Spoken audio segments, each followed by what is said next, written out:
안녕하세요. 저는 43살 결코 평범하다 할 수 없는 남자입니다.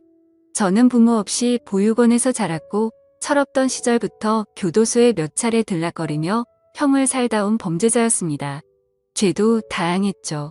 사기, 절도, 그리고 사회에서 결코 해서는 안 될 일들만 모아 상습적으로 저질러 교도소는 집보다 친숙한 곳이었습니다. 아직은 사기, 절도만 저질렀던 시절 저는 나이트를 밥 먹듯 드나들며 부도덕한 짓으로 번 돈을 써댔습니다. 손도 몸도 날쌘이 그 바닥에서 잘 나가던 시절이었죠. 제 돈도 제 돈, 남의 돈도 제 돈. 세상 무서운 것도 두려운 것도 없었습니다. 어느 날 전 백화점에 옷 사러 갔다가 우연치 않게 제 스타일에 마음에 드는 여자를 발견했어요. 백화점에서 문화의 날인가 하는 행사를 진행하는 것이었는데 그곳에서 피아노 연주를 한 그녀를 본 거예요. 너무 아름다워서 넋이 나갈 정도로 한참 봤네요. 전 공연이 끝난 뒤 피아노 그녀에게 다가가 조심스럽게 작업을 시작했습니다. 보니 저보다 2살 연상이더군요. 저는 젠틀하고 능력 있는 사업가로 위장의 명함을 내밀었고 그녀의 한심을 사려 노력했습니다. 공들인 끝에 그녀는 제게 넘어와 달달한 연애를 했고 숱한 거짓말과 능청스러움으로 위기를 넘기며 미래를 꿈꿨습니다. 더불어 저는 그녀의 가족을 뵙게 되었어요. 엄마, 아빠, 그녀, 남동생. 이렇게 흔한 내 식구더군요. 저도 지긋지긋한 특별한 말고 저 흔한 가족이 되고 싶었습니다. 그래서 거짓말을 장함하게 능숙하게 늘어놓았죠. 제게 딸을 주지 않으면 두고두고 후회될 만큼 최고의 남자로 포장했습니다. 장인어른은 흐뭇한 듯 자네처럼 대단한 사람이 내 딸을 사랑해준다니 우리로서는 고맙구만. 날 되면 상견례자가 결혼해라. 쉬이 허락하시니 그녀가 뜰 듯 기쁘더군요. 제 화려한 연홀림 덕분에 머지않아 상견례를 진행하게 되었습니다. 결혼 대행 서비스로 나온 완벽한 가짜 부모님과 상견례를 진행하니 감쪽 같더라고요. 제 부모님은 미국에서 사는 분이니 거의 볼 일이 없을 거라 덧붙였습니다. 반반씩 하자는 예비 처갓집의 배려를 사양하고 위험하게 번 돈으로 결혼에 필요한 모든 걸 최고로 했어요. 결혼식을 치르고 신혼여행을 다녀온 후 처갓집에 들리니 장모님 버선발로 반갑게 맞이해 주시더군요. 어이구, 우리 사위 왔어? 얼른 들어와. 없는 솜씨로 음식 좀 장만해봤는데 입에 맞을지 모르겠어라고 하시는데 사위 사랑은 장모라고 제 거짓말 덕분에 기분 좋은 환대도 받아보고 좋더라고요. 흡사 진짜로 그들의 가족이 된 것 마냥 행복했습니다. 처남도 절친인 형처럼 잘 따랐고 아내도 씀씀이가 큰 것만 빼고는 내조 잘하고 살림 잘하니 결혼 생활은 만족스러웠습니다.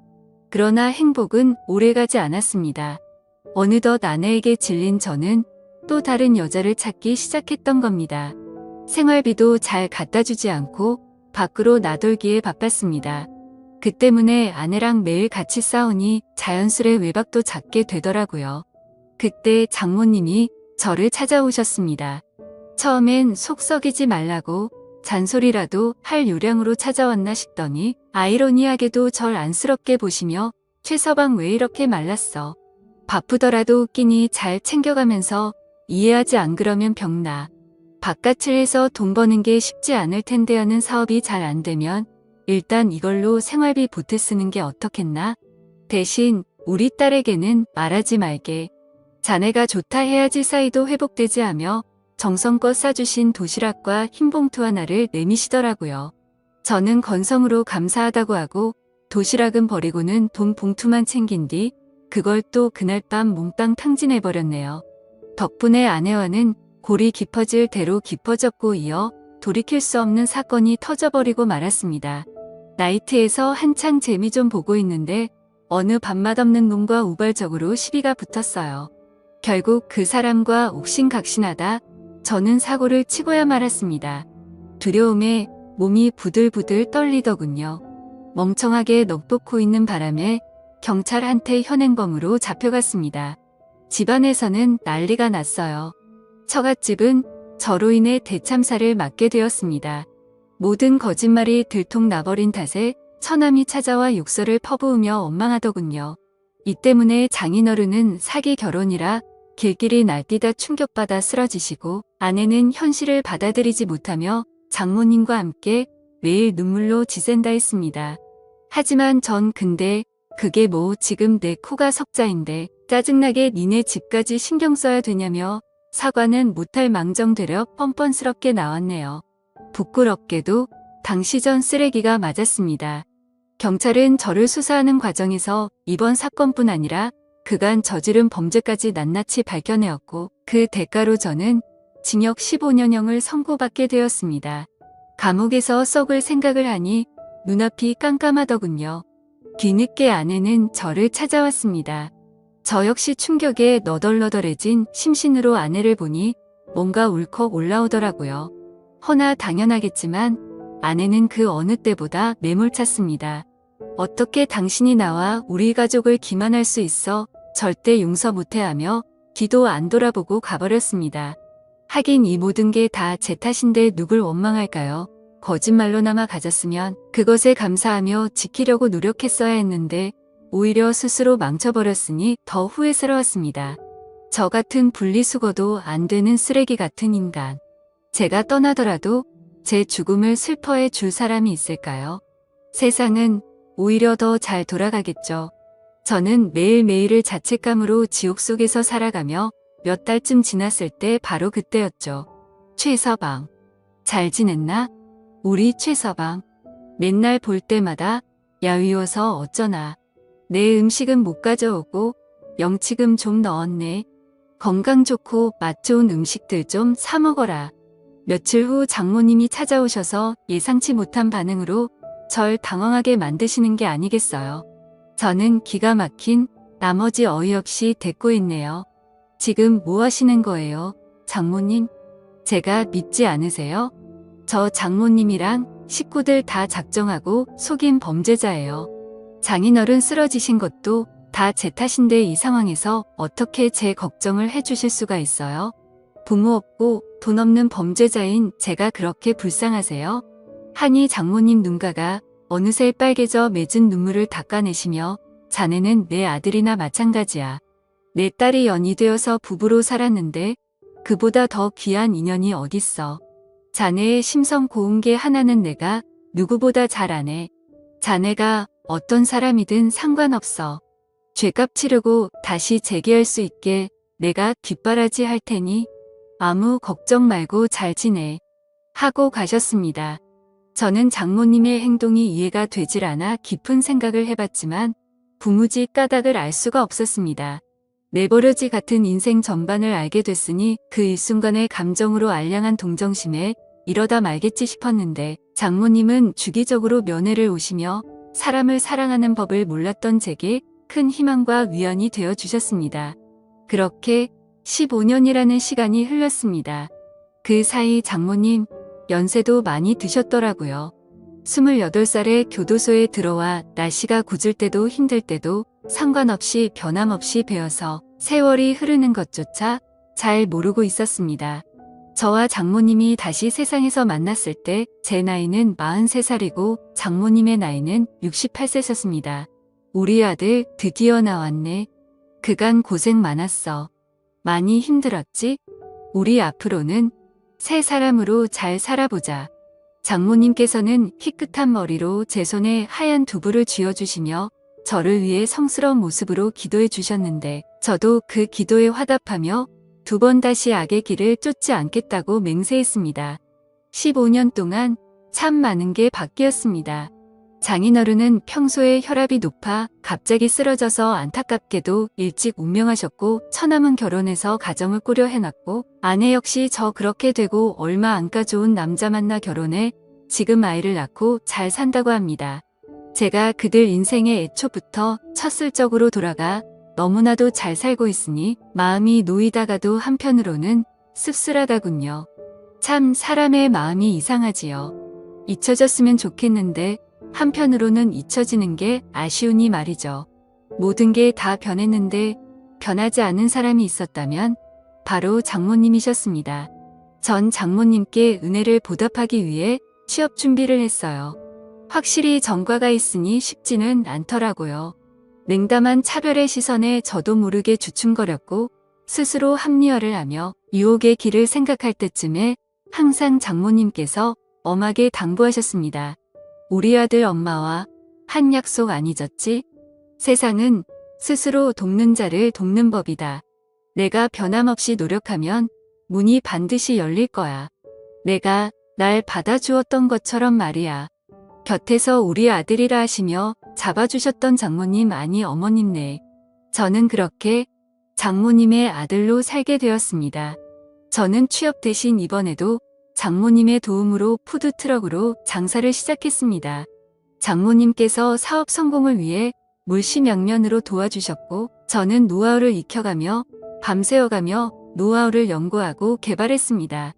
장모님께서 혹여 힘드실까 걱정이 되었지만 가끔 두통이 있으신 것 빼고는 괜찮으시다며 쓸데없는 생각 말고 음식 맛에 집중하라면서 농담식으로 야단치셨네요. 그러면서 갑자기 저와 장모님 준비도 안 된 셀카를 혹 찍으시는데 저는 볼멘 소리로 장모님. 저 지금 땀 때문에 머리도 이상한데 갑자기 사진 찍으시면 어떡해요?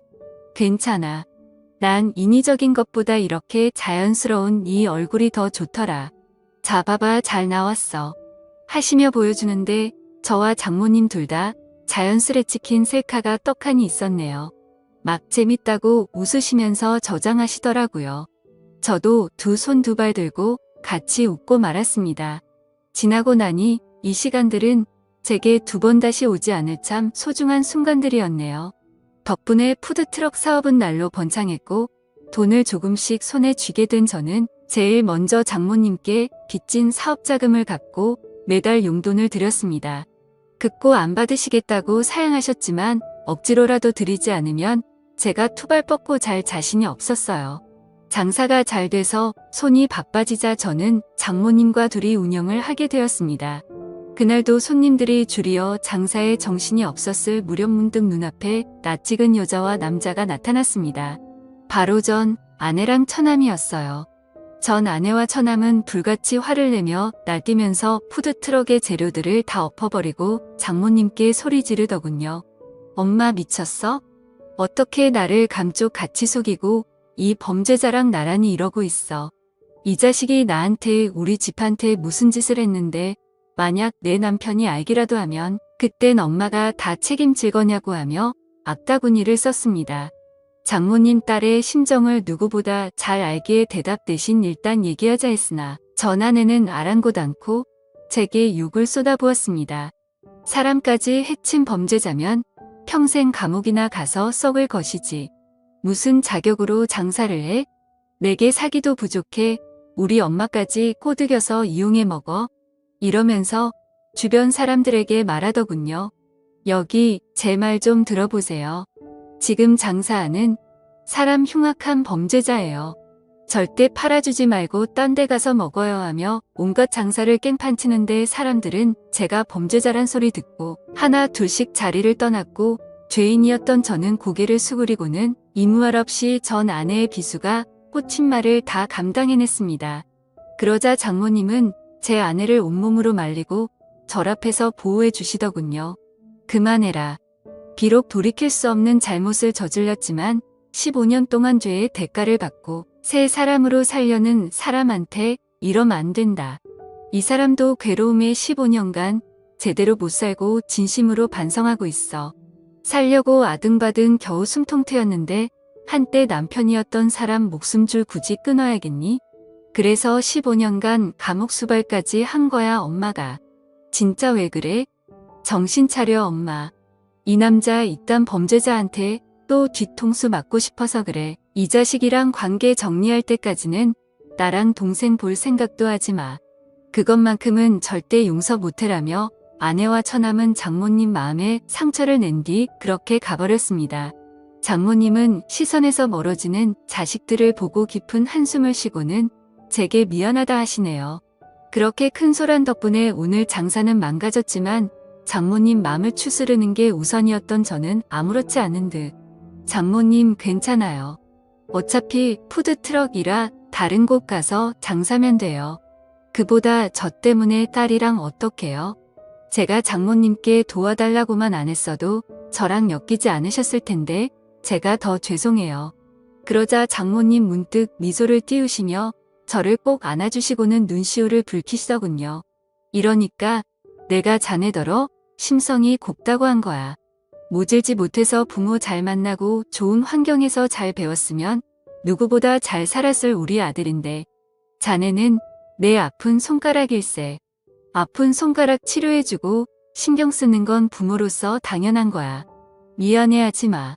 저는 장모님을 안고서 지난 과거를 뼈저리게 반성하며 눈물을 쏟으며 한바탕 부둥켜 안고 울었네요.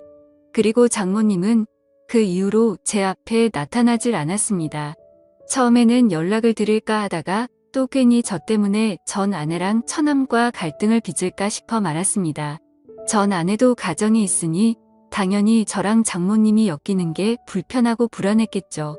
그 심정 또한 이해 못하는 거 아니었으니 더 어쩔 수가 없었습니다. 장모님의 빈자리가 사뭇 느껴지니 춥고 외롭더군요. 그동안 그분이 제게 얼마나 따뜻하고 든든하신 분이셨는지 뼈가 사무치도록 느껴지더이다. 하지만 저도 언제까지 그분 곁에 있을 수는 없으니 친자식들한테 돌려드리는 게 맞는 수순이겠죠. 그분을 욕심냈던 제가 참 그랬습니다. 그분 없이 홀로 서기를 할 마음으로 굳게 다짐하고 일에 열중해서 돈은 점차 쌓여져 갔지만 그분이 없으니 종이나 다름이 없었습니다. 매 순간 그분이 참 그립더군요. 결국 저는 1년 만에 그분께 아니 어머니께 연락을 드렸습니다. 허나 끊어진 전화. 그리고 곧 다시 오더군요. 서둘러 받으니 낯선 목소리였습니다. 여기 요양원이에요. 혹시 자제분 되세요? 어머님께서 많이 기다리셨는데 통 오시질 않으셔서요. 매일 혼자서 너무 안쓰러우시네요. 저는 마음이 북받쳐 오르면서 거기 어디 요양원이냐고 물었고 장사고 뭐고 뒷전으로 한 채 어머님이 계신 요양원으로 달려갔습니다. 그리고 그곳에서 저는 그토록 그리워한 장모님, 제 어머니를 마주했네요. 엄마 저 알아봐요? 엄마가 15년 동안 나 보살펴 주셨잖아요. 엄마가 나 살려줘서 지금 이 자리에 있는데 내가 살 수 있는 이유가 됐는데 왜 엄마는 아파야 되냐고요. 엄마는 10개월 전 뇌졸중으로 쓰러져 이곳으로 왔다고 했습니다. 건강한 모습으로 제게 다정하게 웃으셨던 그분이 차마 말로 담지 못할 슬픈 모습으로 절 향해 눈물을 떨구시고 미소를 짓고 계시더군요. 아들이라는 입모양만 힘겹게 움직이며 제게 손을 내미셨습니다. 그토록 잡고 싶었던 장모님의 손을 붙잡고 제 감정에 취해 울고 또 울었습니다. 장모님 속상할 것 뻔히 알면서 감정 다스리기란 쉽지 않더군요. 전 아내도 처남도 자식이란 것들이 요양원에 모셨으면 잘 보살피기라도 할 것이지. 이딴 식으로 소중한 분을 내팽겨 치고 살아가고 있다는 게 참 괘씸했습니다. 찾아가서 다 뒤집어 엎고 싶었으나 엄마의 살과 뼈로 만들어진 사랑하는 자식인데 그분의 핏줄을 제가 어찌 감히 건드릴 수 있을까요? 그저 죄의 대가를 하늘에게 떠넘기며 그 누구도 미워하지 않기로 안간 힘을 썼습니다. 뇌졸중 때문에 말씀이 힘든 상황에서도 불구한데 휴대폰을 늘 갖고 계셨다 합니다. 바로 휴대폰 안에 사진들 때문에요. 사진첩들을 보니 장모님의 가족 사진들이 수백 장 있더라고요. 전 아내와 처남의 가족들도 처음 보았습니다. 환하게 웃고 혼잣말을 취하고 있는 사진들 중에 어느 바보같이 나온 우스꽝스러운 사진이 제 시선을 사로잡더군요. 바로 장모님께서 훅 들어와 찍은 바보같이 나온 저와 장모님의 셀카였습니다. 뒤늦게 본 배경화면도 그 사진이더군요. 장모님은 주로 사진을 보시며 시간을 보내시는데 그 사진을 제일 오래 보시며 시간을 보내신다고 하던 말이 사람을 얼마나 복받치게 하던지요. 엄마 내가 보고 싶었으면 얘기를 해야죠. 왜 기다리고만 있었어요. 괜찮아요. 이제 내가 찾아왔으니까 이제 내 차례예요. 내가 자식으로서 엄마 곁을 지킬게요. 그렇게 모든 사람들에게 당당하게 내 엄마가 그분이고 그분의 자식이 바로 저라며 자랑스럽게 얘기하고 다녔습니다. 내 어머니 이제 내가 돌봐드릴 테니 걱정 마시라고 앞으로 요양원비도 필요한 치료 비용도 제가 다 내겠으니 보호자는 제가 하겠다고 자처했고요. 이 소식을 들은 전 아내가 제게 전화와서 혹여나 양자로 입적해 재산 노를 생각일랑은 꿈에도 말라며 선을 그어놓은 거 내 엄마 나한테 준 것으로 재산 값어치 이상했다며 오히려 고맙다 했습니다. 저는 낮에는 장모님을 찾아가 같이 시간을 보냈고 밤에는 푸드트럭 장사를 하며 생계를 이어나갔습니다. 이렇게라도 엄마를 모실 수 있으니 너무 행복하고 좋았네요. 우리의 만남은 완벽한 해피엔딩이었습니다. 그리고 해피엔딩 그 이후의 일은 묻지 마십시오. 제 입을 고이 닫으려 합니다. 그분이 제 곁에 계심으로 전 사랑할 줄 아는 방법을 배웠고 사랑을 나누는 방법도 배웠습니다. 허니 어머니께서도 제 고백을 알아주셨으면 좋겠습니다. 당신이 내 인생에 참 간절한 존재였다는 걸 말입니다. 여러분들의 생각은 어떠신가요? 여러분들의 생각을 댓글로 남겨주세요. 감사합니다.